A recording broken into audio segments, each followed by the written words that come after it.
Hello ladies and gentlemen, Yessik Ziiq here again today to bring you another series, and I know I probably shouldn't be starting another series, but I just kind of want to play this game all day, so I'm gonna do it.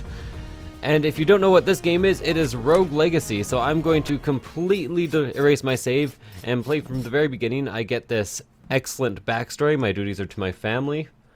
Understandable. Currently I don't have control, I just have to sit here and watch this guy and his backstory. But I am loyal only to myself. See, this way you get to see the game, but you get like top tier narration. So you just start out with a bit of a tutorial mode here. If you guys haven't seen my Let's Look At so far, I go into a bit more depth about how the game works. But it will become pretty self-explanatory pretty fast. As you can tell, it's an action RPG that, to say the least, wears its influences on its sleeve. Like, this guy looks very much like, oh, what's his name, from Ghouls and Goblins, you know, the guy who runs with his sword in the air? It's the only game that's ever happened as far as I'm aware. By the way, you can actually adjust in your settings to have an automatic downwards attack by just pressing down. And if you have the game and you have not yet done that, I highly recommend it because it makes the whole ordeal so much easier. As you can see, it really helps you with the timing because you don't have to hit two buttons at once. So just gonna get all that golden health. And apparently what is going on here? There's some weird stuff with this story that I just don't understand. Apparently I just have to kill the king. Stabbing him in the back, I guess I am quite a bit like Mr. Kingslayer from, oh, what's it called now? You know the show. So I'm going to give you guys my personal progress guarantee. Every episode, I'm going to have at least one run that makes a substantial progress, where I can buy a new piece of equipment, get some new attributes, unlock a class. Something cool will happen. And the reason I can guarantee this, for at least the first quarter of the game, is because it's actually fairly easy once you memorize all of the early game patterns. Unfortunately, these guys are being a bit of a pain in the ass. So, already not doing so well delivering on my promise, I should probably be destroying more furniture this early in the game. But to be honest, you don't start out all that weak, and to be honest, I don't even know what class you really start out as. There we go, use my knife. Oh god, a couple of these. Whoa! Whoa! Okay, so this is a bit intimidating. I have an ice mage down there who is going to be trying to kill me. Fortunately, it can't fire through things, so I'm safe until I go down there. And I'm already at 29 health. If I hadn't picked up that health earlier, I would have died. So I need at least a bit more money. I would like to finish this with at least 1,000 gold so I can start getting somewhere. Because really early game, I want to start unlocking classes as quickly as possible. Fairy chest, no. Fairy chests, by the way, are chests that you can open, but only if you fulfill certain conditions. So, really good later on in the game once you get some runes together, but early, not so much. And probably my first order of business is actually finding the double jump rune, because I'm not doing so well in terms of maneuverability right now, and the double jump really helps with that. So let's dodge that. So here you get two different types of enemies. One only attacks when you get up next to him. The other will attack pretty much all the time in the direction you're going and has a wave attack. So best to avoid him. Let me destroy the statue. I'm pretty desperately looking for more health at the moment. So if you've seen my Let's Look At video, you know that I've already played this quite a bit. And I have beaten the first boss of the game, and I think it will take me considerably shorter amount of time to do it this time than it did last time. By the way, I also recommend checking your map occasionally because you will see any chests that you've missed from just skipping out on a room. As you can see, there's the fairy chest down there in green, but I'm only interested in chests in orange. If I do this room, I'm going to die. I'm not good enough at the downwards attack to do that reliably, so I will just continue on. Carrying on like, oh Jesus, okay. Occasionally you get these special rooms, and these rooms, if you kill both the enemies in them, or the enemy in them, you will get a chest. And usually it has a rune in it or something really awesome. But again, I'm not ready to do that because, well, because I kinda suck. Now, there's no real point in just killing enemies if you can't get the chest they're guarding. So I'm just going to kind of carry on here. Don't have Vampirism either. I generally go for a very high damage Vampirism build. So I could get through here, and through here is a silver chest, which is entirely worth it because I get a nice blueprint for a blood chest plate. And I get out again. Lovely. You also want to watch out for portraits. If they kind of jiggle around when you get near them, they will come to life and kill your ass. And it's kind of a cheap kill, but once you get used to it, again, this is really a game about learning enemy tells. And I almost died just there because of this thing. One of the easiest enemies in the game, but they can fire very long distances, so if you're not ready, they can kind of fuck you up. Okay, so let's see what's in this direction. Bunch of eyes, 2 treasure chests though, so I think entirely worth... I was just stopping there to make sure that I didn't get attacked by a Doombus, as they call them. Kind of like Canvas, but with more doom, as you might imagine. Making sure, again, that I don't get hit by a Doombus. Turret here. I get hit by turrets more than I would actually like to admit. They tend to kind of catch me off guard here. Already at 570 gold, you can actually get classes and abilities that allow you to gather more gold faster. But for now, this is actually tons of gold already. So let's get ready to jump. You can also jump quite high, so these areas with spikes on the ceilings are pretty dangerous if you do not focus on the height you are jumping. And thankfully, I got some extra... There's that Doombus I kept talking about. Thankfully, I got some extra health that should keep me going for at least one more hit. Unless I fight some sort of crazy-ass enemy. I do also have lots of MP remaining. They kind of start you as a mixture of a barbarian and a mage here. So if I get some extra health beyond this... Oh good. Okay. If I get some extra health beyond this, I got distracted there for a second because I could have died. I will actually go fight that room that has those 2... Oh! That is another special enemy. And that one, I kind of need a dash ability in order to properly kill, or at least some more health, or maybe be playing as the Shinobi, who is my favorite class in this. I will maybe... no. This is a bunch of spike floors. If I had a character who had no pulse in his feet, I would go ahead and do that. And I have found some extra health. This is a transition area between 2 different areas, and this is a teleporter, so I can teleport between these points if I feel like it. But I don't. As you can see, I go to the Maya there. I'm not sure if you can see the enemy levels here. Yeah, level 33. I'm level 0. Probably better to avoid that. By the way, the leveling system in this is actually pretty damn interesting. Because instead of leveling up whenever... Instead of leveling up whenever you gather enough experience, every single permanent upgrade you get increases your level. So it's more based on... Oh, Jesus, more of these guys? Can I kill them with this? Yes, I can. Okay, so... Oh, there's 2 of them. What do they even do? I probably need a dash ability to even attack them properly. Or I need to trigger their attack, and then run in. So as long as you're patient, you can actually beat this game fairly easily. Come on. Without get pretty far fairly early is what I'm actually trying to say here, but failing to say because I'm trying to maintain focus. I don't want to be like an Archon and just disintegrate. That would suck. Cannot maintain focus. That's kind of what they say. I'm not sure if that's an exact quote. I would also really like to fight those 2, I'm running out of MP though. If I had some more, I would definitely fight those 2 spouty things. Okay, so this is fairly easy. Oh, got hit. 2 turrets here. Thankfully, they are both shooting at the same time. Unfortunately, I seem to be an idiot, which is news to basically no one watching this, I'd assume. Got some extra MP recovered, and I am at 1,230 gold for my first run of the game, and that's not bad. And I'm not sure if I'm going to make it through here alive. Oh, I jumped right into it. Okay. Well, that is a perfectly good first run. So, unlike my last run, where I'm not going to tell you exactly what I did, but I just kind of unlocked things everywhere, never go with vertigo. It makes everything upside down, and it's just awful. So, Knave has high critical.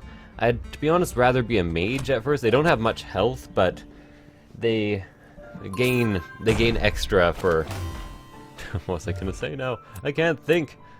They gain extra MP for kills, and they do a fair amount of magic damage. So I'm going to start out by upgrading the Knight. That upgrades the Knight into a Paladin. I think maybe I absolutely need to do this. Let's see. No, okay. So as you can tell, the 1,000 for your first run will get you quite a long way. I want to upgrade the Architect because I really want to unlock the Shinobi as quickly as possible. And I also want to unlock Attack Up, which I'm pretty sure I just did. So now if I unlock Attack Up, usually a plus means... oh wait, never mind. There we go. So I'll also upgrade the Barbarian, so now I have Fusro Da. Like I said, wears its influences on its sleeve. I need more gold to actually unlock the Shinobi, so I'll have to do another run at the very least. But I might as well also unlock the Enchantress. I can't really afford any equipment right now, so I'm pretty much maxed out where I currently am. I've upgraded my equipment load. Yeah, and I'll get the Enchantress because I will need her eventually, especially just to get the double jump ability. And she will eventually allow me to upgrade my mage. Oh, and I'm actually colorblind. I didn't even notice that trait. So that will not help me at all. I can't afford a new sword yet. I don't think I can afford a rune either, or else I would immediately get double jump. I'm pretty sure you start with some of them unlocked. Without those runes, I suck at my job. Please, hero, if you find any runes, bring them back to me, and I will send them. So I can get a sprint rune for 175, or the double jump, which I think is more important, for 175. So I am a tiny bit screwed with in terms of that, but I do have the Charon? I thought it was a Clarion. So you must pay the toll, which is all your money, in order to get into the dungeon. Into the castle, I apologize. And as you can tell, the castle always starts out in the exact same way. But it always changes around. It's randomly generated for each run, unless you lock it into place, but then you have to give up, I think, 70% of your treasure or something. Bring order back to the kingdom. He has sent my siblings and I on a quest to save him. Together we will venture into the Cursed Woods, enter the castle Hampson. The Cursed Castle stood on the edge of the woods since time immemorial. But rumors say that within it dwells an item which can cure all ailments. I suck at reading. Had started on my brothers and sisters and set forth on my quest while they lay asleep. If I fail this quest, it would be an embarrassment to my name. I'm pretty sure that did not turn out well for this guy, unless he, got converted. Oh, Jesus! I forgot I'm a mage. So, there's my spell.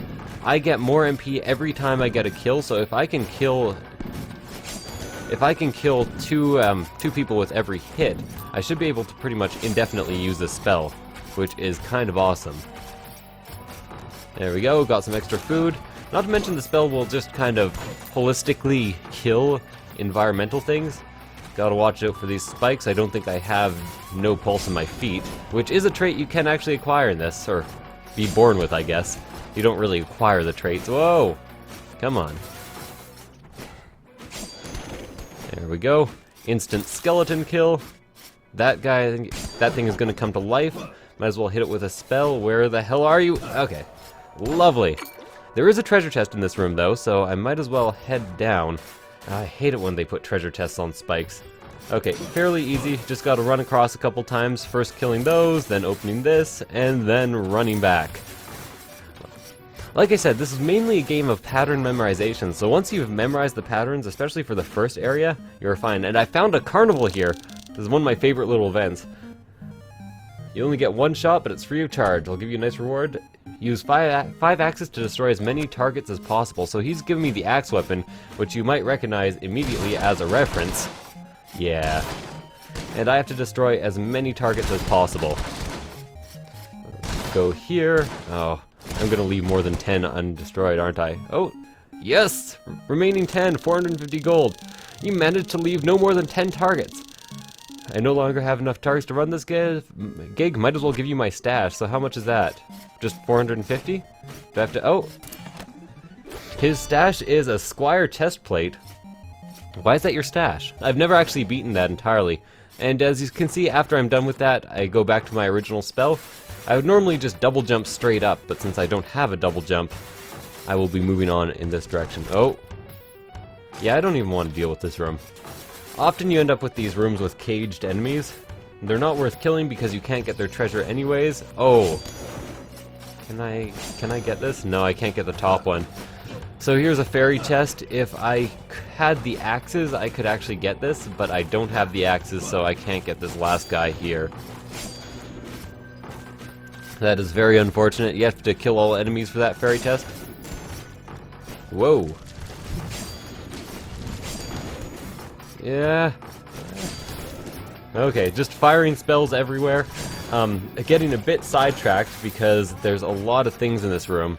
Although I seem to have taken care of most of the enemies, so time for a run back and forth. I'm getting a lot of these chests placed directly over spike traps this run. Already at 820, and remember what I said, a small amount of money this early in the game can take you a very long way.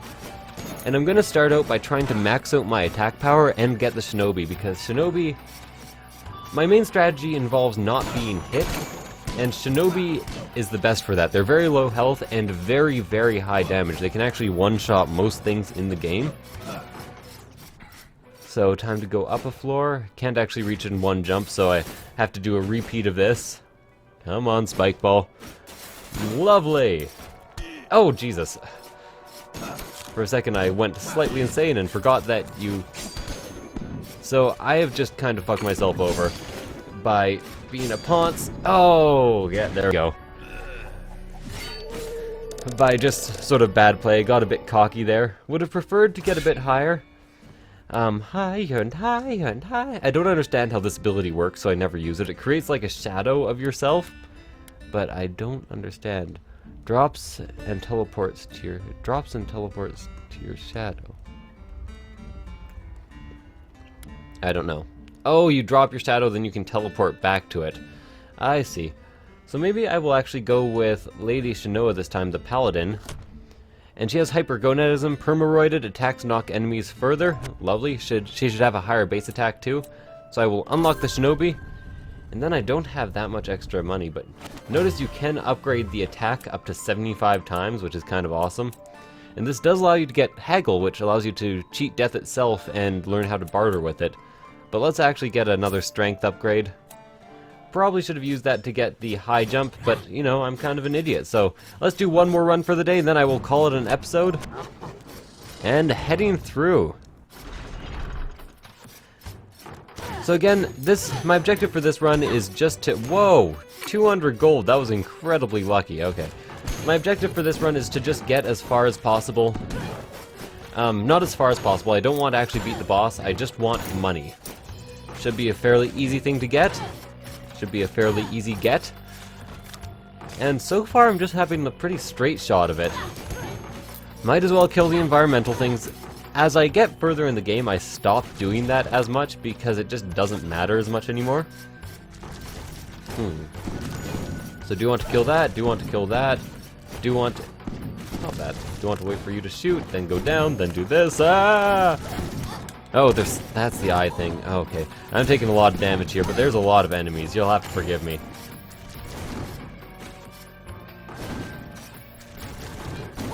So there is a treasure chest here. Hopefully it's all worth it. I wish I had Vampirism in this situation, because I took way too much damage, and now I have to be incredibly cautious with how I play. To be honest, I probably should have just thrown a couple axes down there and would have taken care of most of the enemies for me. And I will get the gold because I know it will piss people off if I don't. Okay, so heading back up. Already have 500 gold and the 2 chests right next to the boss. I guess I could fight the boss right now, but I would die. And I would die 1,000 deaths. So I got the Night Helm and the Blood Cape. The Blood Cape decreases your health but gives you a bit of vampirism. And the Night Helm is just a helmet. It increases your total health, I think. Not very exciting, all things considered. So I did get some healing done there. If I can find a couple more things of healing, I may actually try to beat the boss already.